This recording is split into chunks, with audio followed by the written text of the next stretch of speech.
शेर हिंद टीपू सुल्तान का कौल है कि गीदड़ की 100 साल की जिंदगी शेर के एक पल की जिंदगी के बराबर कभी नहीं हो सकती। आइए मैं आप तक एक नज़्म पहुंचाता हूं बतौर खास। एप्पल टू बाबू ये है बिहार, एप्पल टू बाबू ये है बिहार, एप्पल टू बाबू ये है बिहार, एप्पल टू बाबू ये है बिहार। धोखा तूने, धोखा तूने दिया है, धोखा खाएगा इस बार। एप्पल टू बाबू ये है बिहार, एप्पल टू बाबू ये है बिहार। सेकुलर समझ के हम सब ने था सीएम तुझे बनाया, सेकुलर समझ के हम सब ने था सीएम तुझे बनाया। लेकिन संघ की गोद में बैठ के तुमने दिल को दुखाया, लेकिन संघ की गोद में बैठ के तुमने दिल को दुखाया। नीतीश बाबू, नीतीश बाबू तुम तो निकले सचमुच में गद्दार। एप्पल टू बाबू ये है बिहार, एप्पल टू बाबू ये है बिहार। पढ़े लिखे सब डिग्री धारी बेरोजगार में घूमे, पढ़े लिखे सब डिग्री धारी बेरोजगार में घूमे। फर्क नहीं सीएम साहब को मस्त मगन में झूमे। पूछ रहे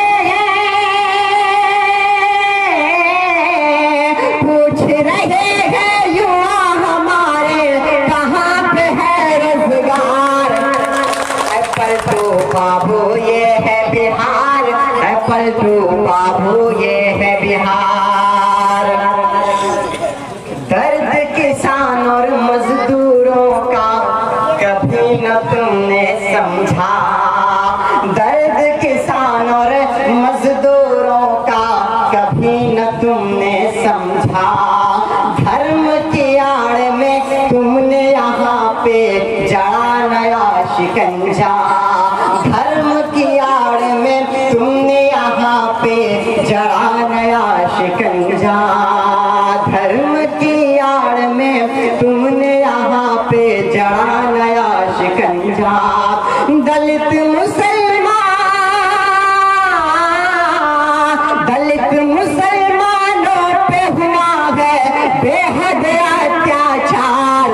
एप्पल टू बाबू ये है बिहार, एप्पल टू बाबू ये है बिहार, एप्पल टू बाबू ये है बिहार, एप्पल टू बाबू ये है बिहार। कि हम बिहार में नफरत वाली कार न चलने देंगे, हम बिहार में नफरत वाली कार न चलने देंगे। जो हम सबको बांटे वो सरकार न चलने देंगे, जो हम सबको बांटे वो सरकार न चलने देंगे। इंशाअल्लाह,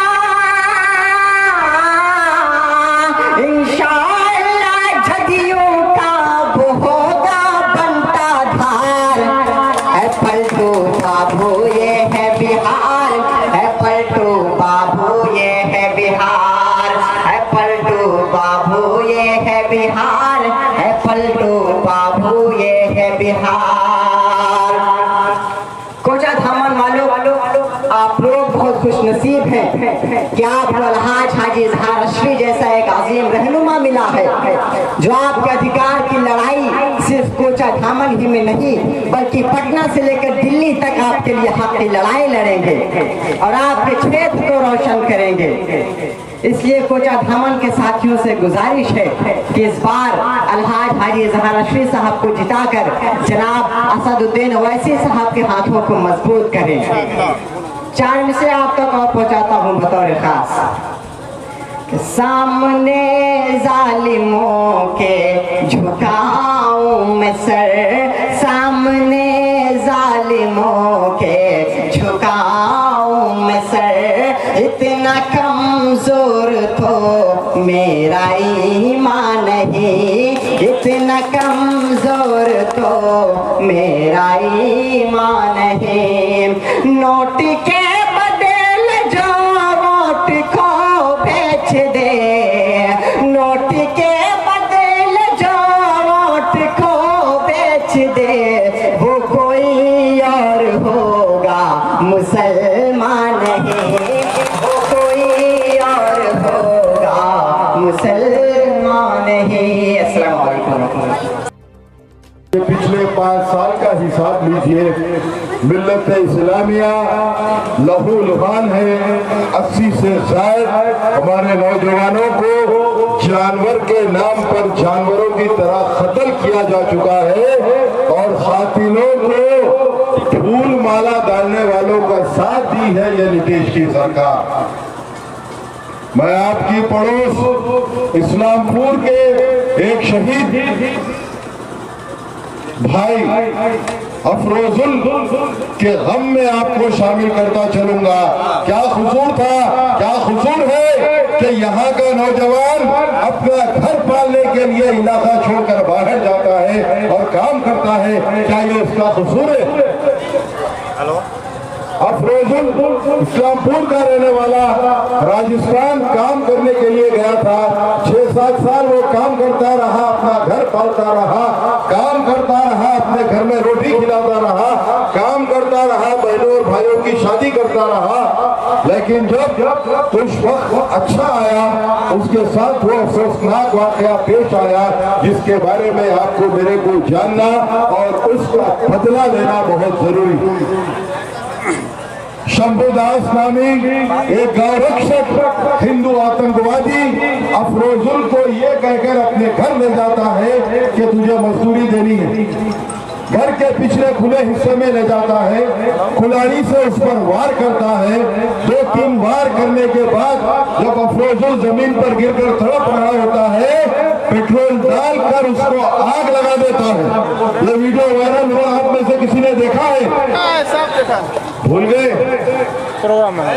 इसके बावजूद भी कोई नीतीश के आदमी को तुम्हारे गलियों में आने की हिम्मत करते होते हैं। तुमको फैसला करना है, कातिलों का साथ देंगे या कातिलों की आंख में आंख डालकर मुकाबला करने वाले असदुद्दीन ओवैसी का साथ देंगे। पिछले 5 साल में शेर हिंदुस्तान असदुद्दीन ओवैसी ने हर महाज पर नरेंद्र मोदी और उनकी गंदी सियासत का मुकाबला किया है। चाहे बाबरी मस्जिद का मसला हो, चाहे गांव रक्षकों की आतंक हो, चाहे ट्रिपल तलाक हो, हर मसले पर असदुद्दीन ओवैसी साहब ने मुकाबला किया है। साथ ही साथ 5 साल पहले जिस वक्त चुनाव हुए थे, आप लोगों ने यही असदुद्दीन ओवैसी साहब को वोट कटवा कहा था ना, नीतीश को अपना हमदर्द माना था। तब भी ओवैसी साहब पुकार कर सारे सीमांचल में कह रहे थे कि देखना ये नरेंद्र मोदी की गोद पे जाकर बैठेगा। 2 साल के अंदर इसने आपके साथ विश्वासघात किया, आपके वोट लूट कर नरेंद्र मोदी की गोद में जाकर बैठ गया। आज फिर आपको किस्मत उसी मुकाम पर ले आई है जहाँ पर कभी कभी मौका आता है। जो एक मिसाल है, लम्हों ने सजा की थी, सदियों ने सजा पाई। अब वो लम्हा है जिसमें आपको फैसला करना है। आपको ये जानने का हक हासिल है कि असदुद्दीन ओवैसी साहब ने सीमांचल को क्यों चुना है। सीमांचल के बच्चों के बेहतर मुस्तकबिल यहीं पर हो, यह असदुद्दीन ओवैसी साहब का ख्वाब है। वो नहीं चाहते कि यहाँ का नौजवान पंजाब के खेतों में चले, बॉम्बे के कारखानों में गले, यहाँ के बच्चे दूसरी जगह मजदूरी करें। असदुद्दीन ओवैसी साहब चाहते हैं कि यहाँ पर आपकी अपनी क़यादत हो, आपकी अपनी आवाज हो, आपकी सियासी क़यादत होगी तो हर मसले का मुकाबला करेगी, हुकूमत की आंख में आंख डालकर आपके मसले को हल करवाएगी। भाई हम जमहूरी मुल्क में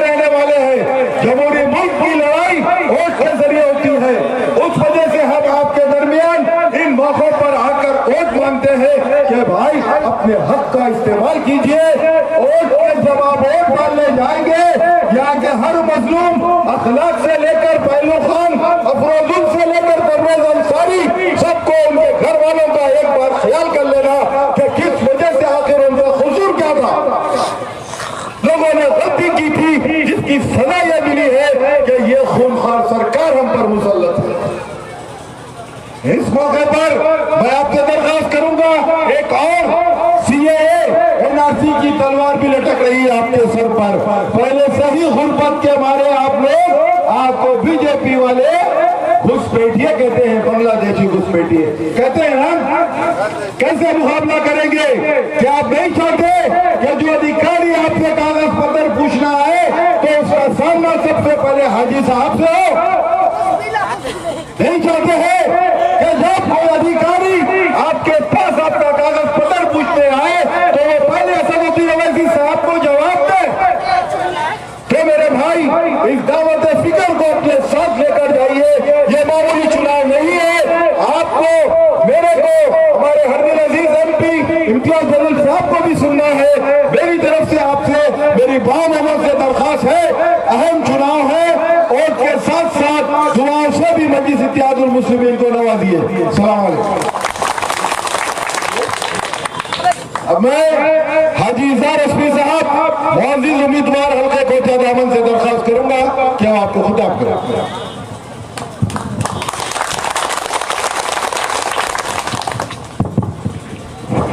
जुल्म को मिटा दो, जुल्मकार को मिटा दो, जुल्म को मिटा दो, जुल्मकार को मिटा दो, इस देश का हर गद्दार को हटा दो। आज के इस जलसा के सदर मेहमानाने खुसूसी, सामीन हजरात, आप तमाम लोगों से मैं सिर्फ और सिर्फ 2 से 3 मिनट बात करूंगा।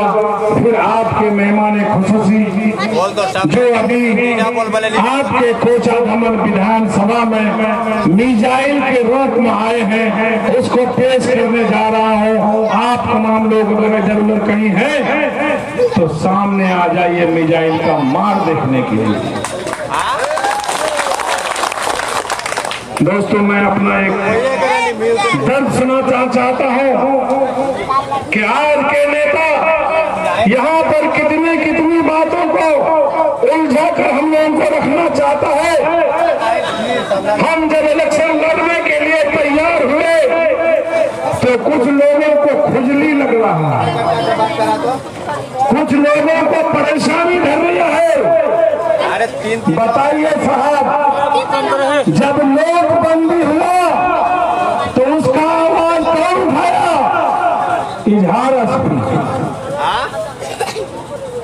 जब नोटबंदी हुआ तो उसका आवाज उठाया इजहार रश्मी। जब NCA लगा, NRC लगा, तो उसमें धरना प्रदर्शन में बैठा कौन? इजहार रश्मी। 11 किलोमीटर तक तिरंगा झंडा लेकर NRC के खिलाफ में कौन गया? इजहार रश्मी। जब लॉकडाउन लगा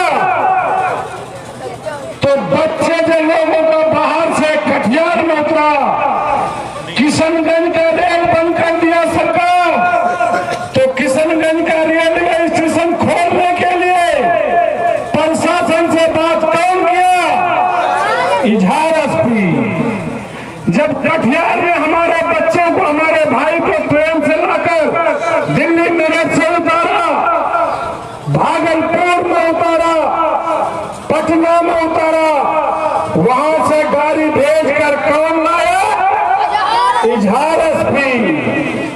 जब लॉकडाउन में हमारे लोग बीमार पड़े, गाड़ी रोड पर नहीं चलने लगी, बीमार कई लोग घर में इंतकाल कर गए डॉक्टर के अभाव में, गाड़ियां नहीं चली। 2 दिन के अंदर नया एम्बुलेंस खरीद के लाके फ्री में सेवा कराने का काम कौन किया? इजहार रश्मी। जा करके लोगों का खैरियत पूछा। वो कौन पूछा? इजहार असफी लोगों के बीच में अनाज बांटने के काम किया लॉकडाउन में। जिसका बच्चा बाहर में रहता था उसका भी कमाई बंद हो गया। हमारे यहाँ की बेवाएं घर में भूखे रहने के कगार पर आ गया। तब हमने लोगों को अपने तरफ से राहत पैकेज बांटने का काम किया। कौन? इजहार असफी। आज इजहार असफी बैरिस्टर असदुद्दीन के हुक्म पर कोचा धामन का विधानसभा का कैंडिडेट बनाए गए हैं, तो लोगों को परेशानी हो रही है। और देख रहे हैं इजहार असफी तो आ गया, तो ब्लॉक में जो एक मोटेशन का 4,000, 3,000, 5,000 तक लेकर के सीओ से कमीशन लेके अपने पॉकेट में भरते थे। इजहार असफी के पास हमारा दलाली नहीं चलेगा, इसलिए उसको परेशानी हो रही है। हमारे नेताजी को उससे भी बेसी परेशानी हो रही है कि जब पहले का रोड मानता था, रफीक आलम साहब जब रोड बांधते थे तो 5 से 7 साल 8 साल तक उस रोड पर कुछ नहीं होता था। जनाबे मुन्ना मुश्ताक साहब जब रोड बांधते थे तो 5-7 साल तक उसको देखना नहीं पड़ता था। हमारे कायद, हमारे सियासी गुरु जनाबे तस्लीमुद्दीन साहब